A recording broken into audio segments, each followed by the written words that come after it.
Every year there is a best dish, and this year, this pair of wheels is it.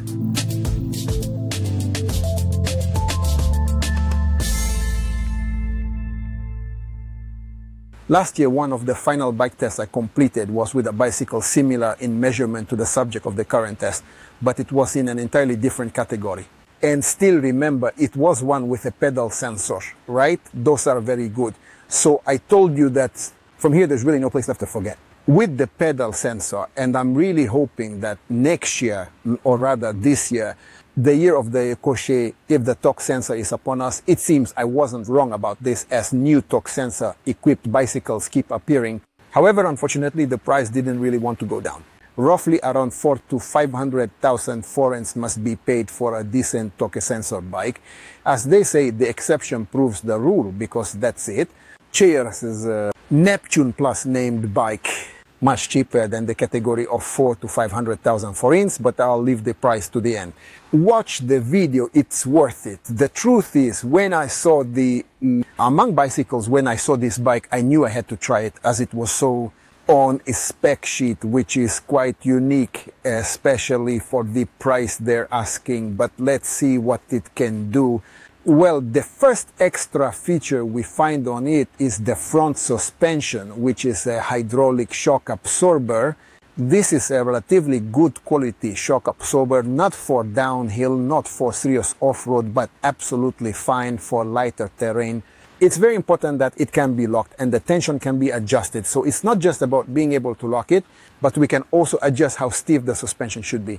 As we move back, the other thing you've probably noticed is that this bike no longer has an external battery. It's not just there, it gets a hidden brain in the frame. So true, this is not very big, is 15 amperes, which it doesn't really signify a too large capacity, but with this bike it won't be insufficient, and I'll explain why soon. On the rear wheel we find the usual entry-level Shimano Tourneo gear shifter. Of course we have disc brakes at both the front and rear. Unfortunately, this bike got mechanical disc brakes to forget the Ezeket. True by Chinese standards, it wasn't the worst kind. But the real difference isn't the first telescope, not the battery hidden in the frame, nor the lower shelf. This is the motor you'll find in the rear wheel, because this motor is a Bafang motor. And for those who are a bit green when it comes to electric bikes, it's known that Bafang is a particularly good name. True, this motor isn't very powerful, 250 watts, which is exactly right for those standards that have been set in the EU on what an electric bicycle should be like. These have all been very good things, but the absolute best is yet to come. But that means this bike is no longer pedal sensor based, but torque sensor based. But what does this mean in practice? Well, a pedal sensor is very simple. The thing basically just detects whether you're turning the pedal or not. If you are, it starts the motor hidden in the rear wheel. It always starts at full power. The motor, so its power cannot be regulated. What you can regulate is only the maximum. The question is how fast the pedal assist should turn off. Usually 3 or 5 levels are provided. So it's quite difficult to ride a pedal sensor bike under 9 miles per hour, because that's what they usually set for the lowest gear. No matter how slowly you pedal, no matter how low a gear you use, since the motor always operates at maximum power, it will push the bike and will reach 15 kilometers per hour. When you start pedaling, unlike a pedal sensor, the torque sensor also senses this, but the motor does not start immediately, then it's full power immediately. The electronics only supply as much power to the motor in the rear wheel as the screen can display. The more you put into the system, so the harder we pedal, the more power the motor also puts into this work. In practical, during use, this means that, let's go. It will take you the same amount of effort to go at 10 kilometers per hour as it would at 20, because the extra power you would need to add to go 10 more will be supplied by the engine. This will give. With torque sensor bikes, this is much more balanced, and what's very, very important, we get a much more energy efficient operation, as the engine doesn't always have to run at full power. You only need to push it as much as you want. That's why I said that with this bike, you really don't need to push at all. That the battery capacity isn't too large doesn't mean much, as its consumption is much lower than that of a battery. like on a bike with pedal sensors. All these are really great things, yet there are a couple of small details worth mentioning. Is considered very good quality by Chinese standards, a Kenda type. We get tires that are likely not going to wear out within 2 days. The other thing that's very, very important is that this bike comes with a Bluetooth connector, and of course we get includes a Bluetooth application. However, I must say that the Bluetooth app can't do much. What we can adjust on it is how brightly and strongly the display lights up. We can turn on the first light, turn off the first light, lock the bike, unlock the bike, and there's also auto lock function. Means if we move away from our phone from the bike, then the wheel locks. Unfortunately, this lock doesn't mean that it can't be turned on until you're nearby, since even without the phone, anyone can go there and turn it on with the push of a button. So we can say this feature is really cool, but it's more of a convenience than a security feature. It's quite now simple, not showing much. We see the distance covered since turning it on. We see to see the level of assistance. Otherwise, we can adjust the assistance in 5 levels. We can see if the light is on or off. We can see if how much charge is left is only shown in lines. So we don't see a voltage value on this display.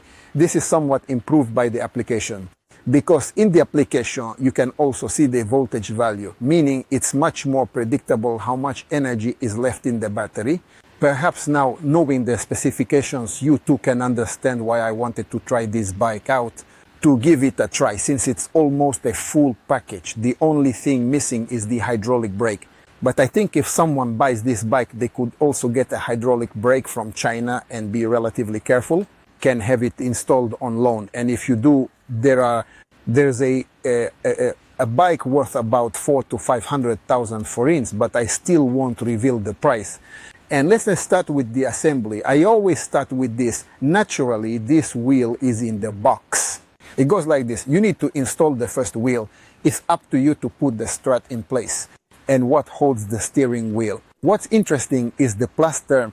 It's built together with the dashboard here. On one hand, it simplifies assembly, but on the other hand, it's not good, because the height of the handlebar cannot be raised, and you won't be able to later add an adjustable, liftable stem in place at the factory. The point is the assembly of the relationship. So it's up to you to mount the handlebar. You need to install the front wheel. You have to do the setup, the pedals. That's all you need from there. It's already fixed in its place. You don't get a rear light from the factory. You'll have to make up for that. I still have to tell you that unfortunately, the price of the bike didn't include either the front or the rear mudguard, nor, as I said, the rear light. Fortunately, on the bike, all the holes needed for a completely normal setup can be found. Mudguards and packages for 27.5 inches, racks, lights, and all sorts of stuff you can add on. You'll find the 2 holes on it. A bottle holder is included too. I think these are not for a very large community. So if you want to gear up your bike a bit more, you can go into any of these places. You can also buy it in a store, essentially for forints, these relatively simple components. Okay, then let's talk a bit about what it was like to ride this bike. I said the first telescope isn't a serious off-road vehicle, not for dallying, and the sticker even highlights this on the telescope's base, reminding us that, so keep that in mind. Will you? Don't take the bike on serious off-road. It's not suited for that. Smaller bumps, dirt roads. On minor road imperfections, it actually manages quite well.